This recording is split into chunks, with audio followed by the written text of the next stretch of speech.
Hello. It's gonna be a little different today. Today's vlog is going to be a plan with me kind of vlog, but also I'm going to walk you guys through kind of my steps on how I plan all of my trips. But yeah, let's get to it. Okay, so my trip is kind of half planned already at this point, but to give you a rundown what I did first and like the timeline of things, I decided on this Hawaii trip to Maui kind of on a whim. During I think July or August, there was this huge deal on Southwest flights. I was already gonna come to Hawaii for holidays like Thanksgiving time. During my trip to Hawaii this time, why not sneak in a little solo trip for myself to Maui? So I'm going to Maui for 5 days, 5 nights. My flight was, of course, the first thing that I booked.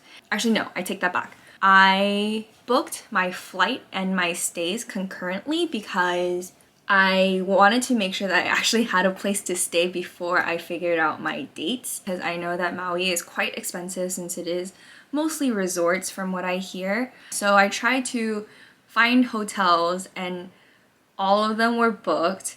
The only ones available were like really high-end ones for like $500 a night. And I was like, yeah, I'm not doing that for 5 nights or however many days I'm staying in Maui. That's just like ridiculous. So I started looking into hostels, and there weren't that many hostels to begin with on Maui.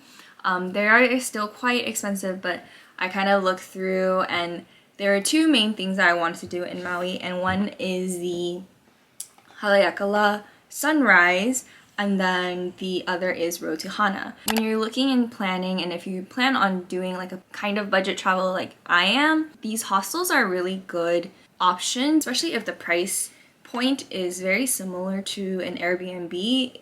I do prefer hostels even if the living condition might be just slightly worse or more run down, because hostels come with a lot of added amenities. So you may have to share a bathroom, but a lot of the times they come with breakfast, and they come with the opportunity of meeting other travelers, especially if you're a solo traveler like me.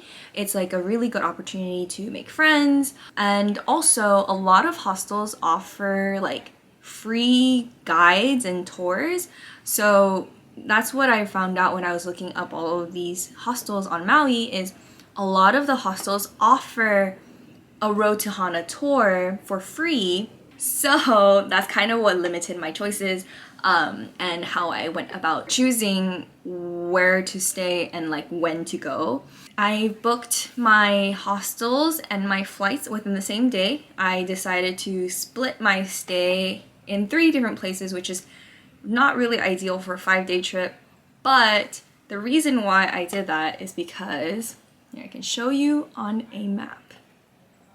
I have here pulled up a map of Maui. As you can see, I have this list of all of these things. I asked my friends who had visited Maui previously, and I asked for their itinerary, and I inserted all of the places that they had bookmarked for their trips onto this map, so I can kind of get a basic idea of like a geographic layout of where things are.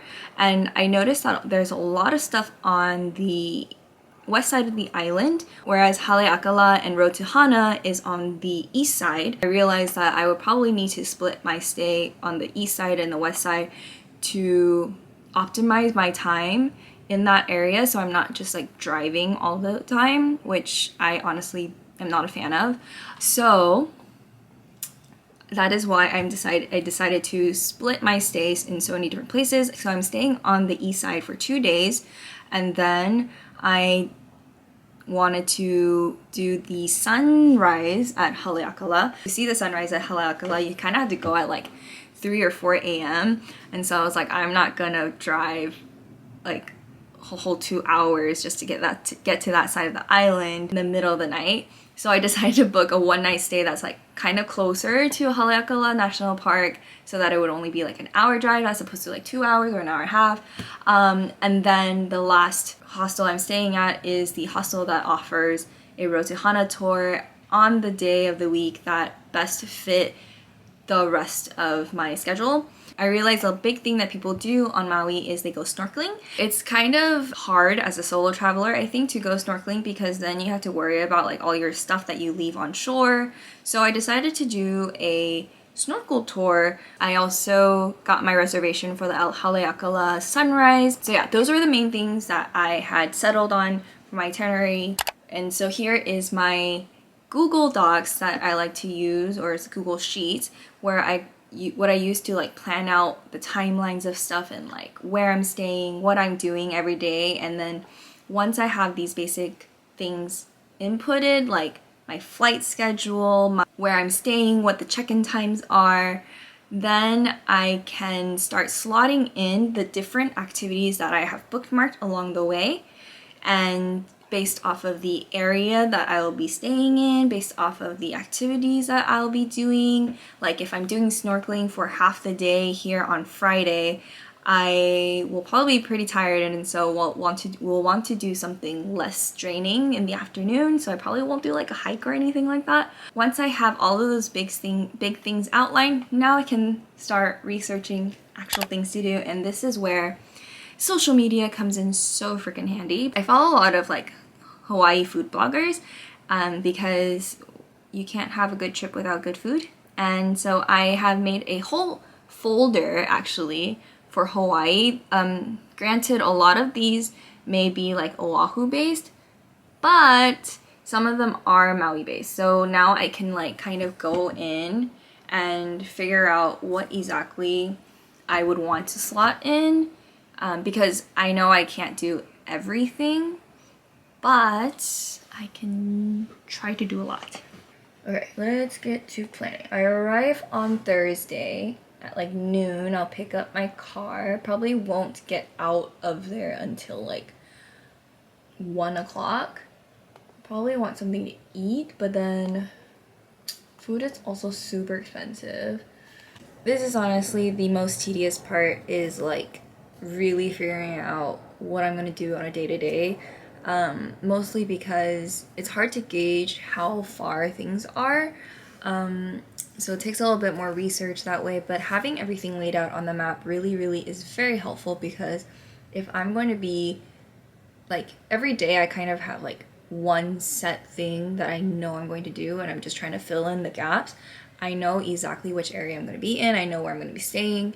Based off of that, like I don't really want to deviate too far off around the island, so it kind of makes it easier that way. I probably will need to research a little bit more on like what there is to eat and do, because some of the places that I looked up, they may not be open, so I want to keep my options open. One thing I wanted to note with this is sometimes I like to plan out my meals, but a lot of the times I just leave them kind of blank, because I like to drive my itinerary by the things that I do and where I'm going to be.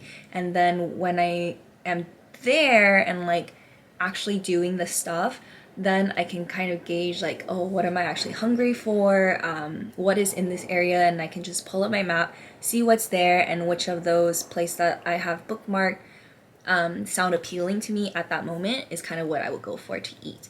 But having like these options picked out for me, it kind of gives me a little bit of freedom without, you know, kicking in my like indecisiveness. Knowing a general itinerary like this also gives me an idea of what I need to pack. So because of this trip, I actually ended up buying a rash guard because of the snorkel tour, and also just like hearing from my friends that it was really helpful for them to like not get sunburnt and stuff.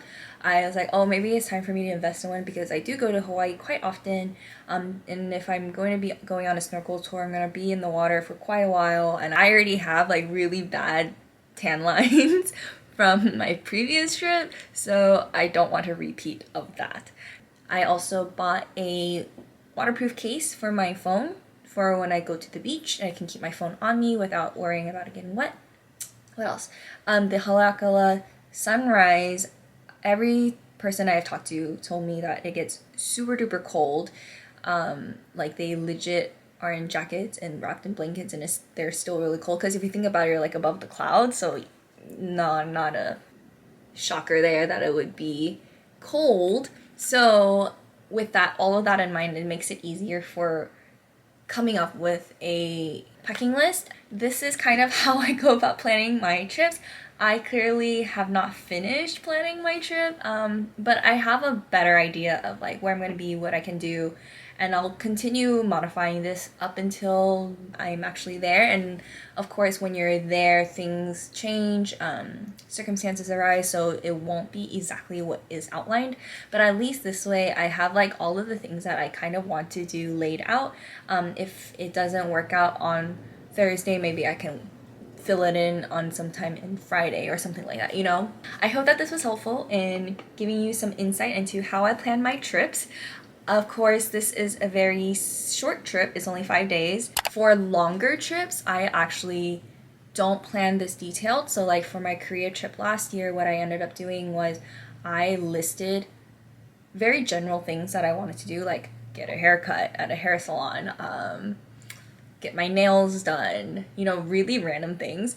And what I ended up doing was I would plan the day before, actually, like the night before. I would be like, oh, what should I do tomorrow? Oh, maybe I'll go to the palaces tomorrow. Okay, if I go to the palaces, what's around that area? Let me just bookmark a bunch of stuff, and then I'll head to the palace and then look at what's on my bookmarked list and on my map, like on my neighborhood maps, and then pull that up and just like, oh, kind of want to go here, and then I'll just end up going there. So it's a very similar idea of, I really like to like have that visual of where things are, but much more spontaneous for my long trips, because I don't have to worry about squeezing in everything that I want to do. I know that I have time to get to it. And so yeah, again, I hope this was helpful in giving you some insight and maybe give you some ideas on how to plan your trips. If you are a crazy planner like me, feel free to comment down below and let me know your techniques.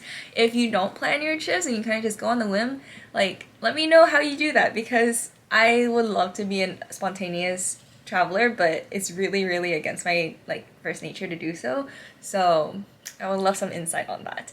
And I hope you're excited for some Hawaii vlogs, because now that we're planning the trip, you know what's coming up next week. We'll see you then. Bye!